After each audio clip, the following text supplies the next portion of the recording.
were a new writer right now, I'd be doing self-publishing.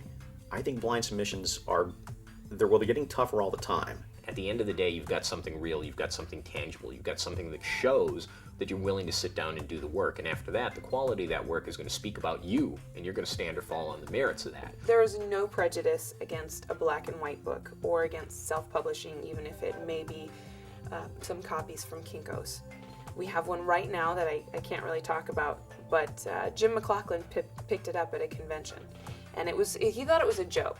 He really didn't think that this was going to be a great book, and he opened it up and it's just little Kinko's copies, and he started reading it, and it's wonderful. I'm much more likely, if someone has self-published, to pick up their little mini comic, their little black and white, even their color book, and look to it because I like comics. So it automatically draws me to it, and it might be something I like.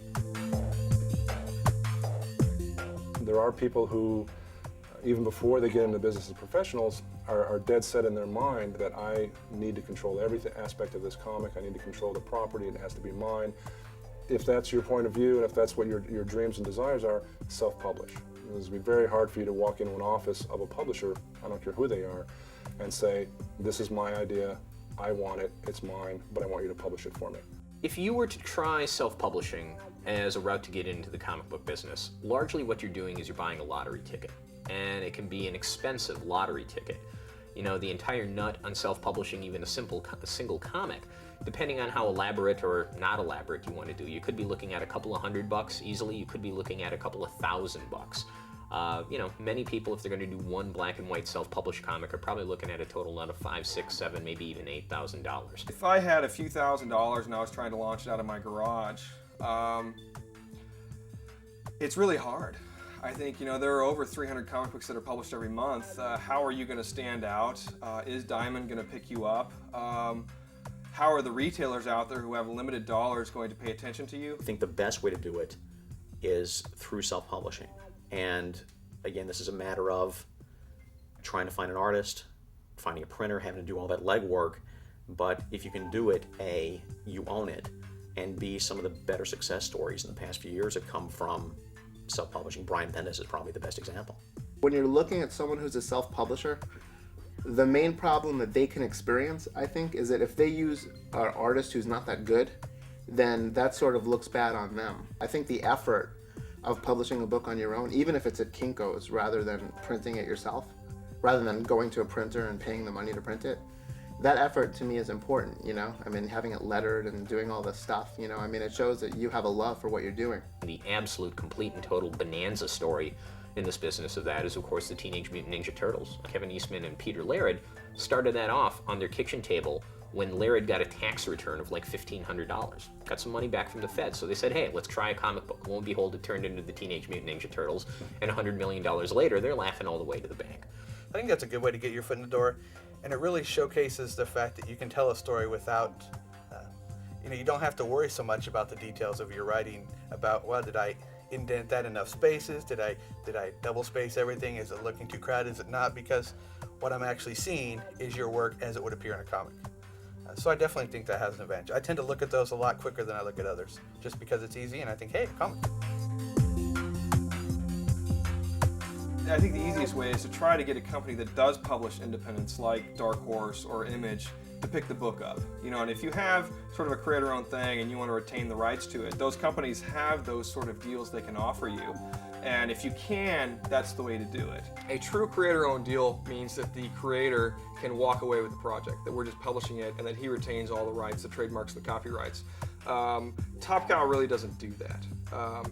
We do more of what you say is kind of a joint venture deal, where it's like maybe a 50-50 split. Like the creator, whoever it might be, whether it's a J. Michael Straczynski, whether it's a Mark Millar, or whoever it is, they own a piece, we own a piece, and it's sort of a joint project. And if we're going to put a lot of our own money, time, and effort and energy into it, we just need to get something out of it. It's you know, sound business. We've done things like that too, where someone has come in here and said, okay, this is a book that I've done and it will appeal to people who like Witchblade. Okay, so here's 50 copies of this book. You give this to everybody who buys Witchblade, and it's got a little questionnaire in it as to how you liked it, who your favorite character were, what the problems were, what you would do to improve it, would you buy the second issue, and you know, give them an incentive for bringing it back. If they bring it back, then they get 20% off on the second issue. Even if the first time around you get missed quite a bit. You know, if the book is there, if the meat is there on the bone, your fans are going to find it.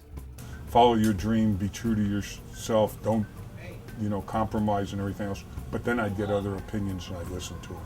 And I listen to what they're saying and why they're saying.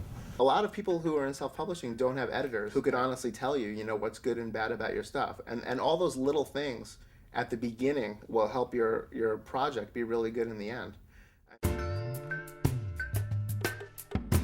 Today, if I was going to do it, literally, I'd go on the internet, I'd go to Yahoo or Google, type comic book stores, look at the 300 or 400 that come up, and I would have a prepared little thing, and I would send an email to every one of them and say, hey, I have Project X coming out in August. It's going to be on time. I have the first 8 pages of the first issue done. Can I send them to you? Should I send it to you via mail? I think the easiest way to do it is to set up, the cheapest way would be to set up a website. Set up your own website through Earthlink, some cheap way, AOL, post up the work, send out direct links for people to check it out so they can review it in advance. That'd probably be the fastest, cheapest way to do it. Then they can actually go to that site. You have no mail, postage, you don't have any printing, you don't have to do the photocopies. That's probably the most guerrilla way to do it. The self-publishers that have been successful are all guys who have gone everywhere selling their stuff. They go to every single convention in the country. The process for getting your self-published title into the Previews catalog would be to contact our purchasing department in our home office in Baltimore, Maryland. They have a set of guidelines of what is needed to get into the previews. The idea of the direct market distribution system gives an advantage to a self-publisher if they utilize it right and if their product is something that would excite the retailers. If you think it through, we're solicited with an offer to buy these comic books, and then we give in our order like other retailers around the world, and those orders are compiled by Diamond. So suppose you're starting out and you've got a small black and white that it's an alternative, and we decide to order 3 copies or 5 copies or whatever. That goes out to the other 2,000 people, and maybe you get orders for 5,000 to 6,000 copies. Well, you know how much your sales are going to be to that medium. Big mistake a lot of people make, especially new self-publishers, they go out and prepare the comic, print it up, get themselves 5,000 to 10,000 copies, then go to a distributor and say, here's my comic, would you like to carry it? And they'll say, good, we'll take 100. And there's companies like Comicraft, and there's other ones that sell their professional fonts for like almost nothing, So it's totally worthwhile to invest in that, and then learn how to do the production work properly to make it look good. There's a number of different avenues available to promote the book or to promote your book, from different promotional posters, cards, offering limited returns, offering free copies over ships on books is another way of getting the books into the stores.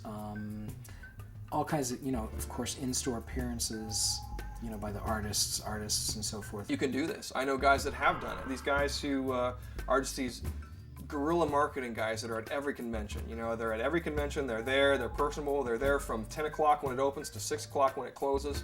That's really, that to me is, in terms of a guy who wants to publish his own thing, that's the way to go. It's a long shot. If your number happens to come up, you're rolling in clover. But for every, once again, for every winner out there, there's 999 losers. It's long odds. If you have the means and the patience, and you're a gambler, self-publish. Having the follow-through and just the ethic to go out there and produce your own stuff, I think it really says a lot about being somebody that we would want to work with. Not to mention it gives you a lot of insight on just what it takes to do a comic book.